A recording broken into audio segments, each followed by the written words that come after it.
About a year ago, I built a baseball bat table for my father-in-law. He'd played hardball into his late 60s and had several broken bats around his garage.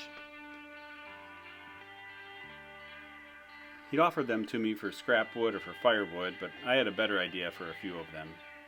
I glued them back together and left his tape on the handles and made him this table for Christmas. I also made a YouTube video for that, and a person contacted me and wanted me to make them a table as well. They supplied these bats from Ole Miss College and basically wanted me to lay out the table the same way as my father-in-law's, except cut the ends off of the handles and not the ends of the bat where the signatures were.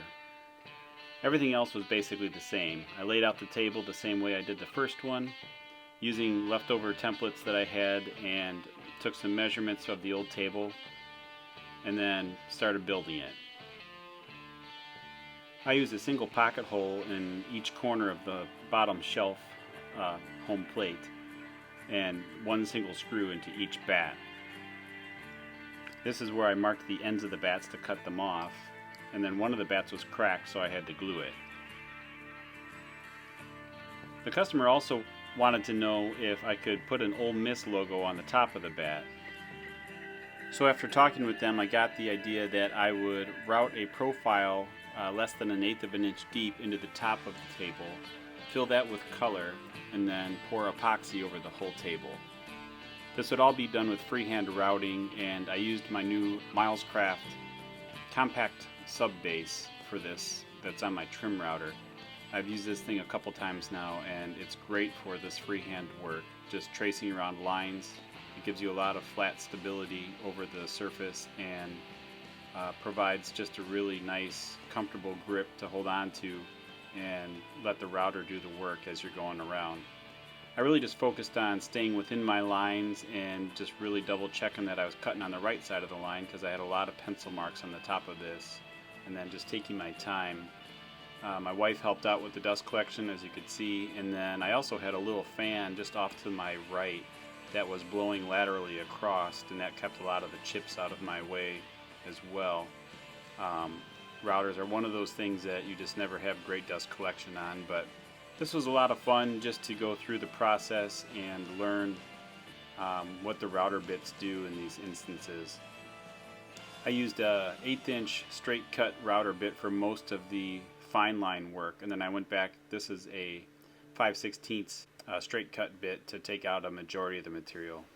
After that, I did a dry fit of the table, just mocking everything up to make sure that I liked the lines of everything and that it looked good. I put a base coat of white on the top and then started filling everything with color.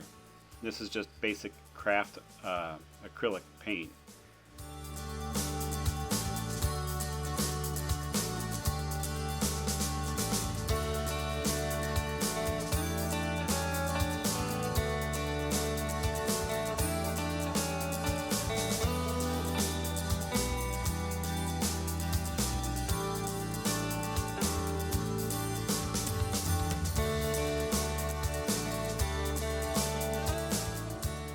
As I was getting near the end of the project with the painting, I decided that the epoxy was going to be a single pour. I had gone less than 1/8 of an inch deep, but coming up here soon, you'll see the issue that I ran into.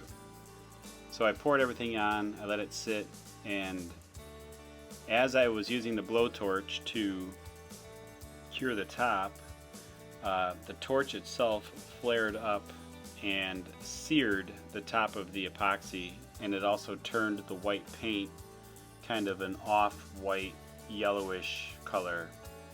That was not fun. So after talking to the customer, we decided to start another top where I would just paint the top, not route it, and then just do a standard clear lacquer finish over the top.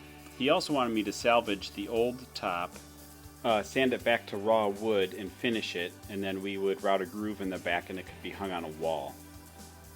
After all the lacquer was done, I polished everything up to a nice shiny glossy finish, sent him some beauty shots for approval, and began to assemble the table.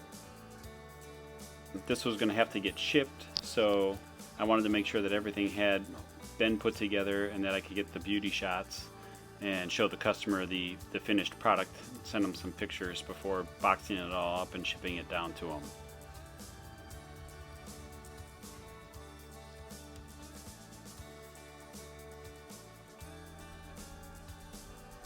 This table was a lot of fun to build. I'm glad that I had a great customer relationship on this one and that they were understanding with my epoxy issue, and that we were able to get a top that turned out great and that the customer was happy with in the end.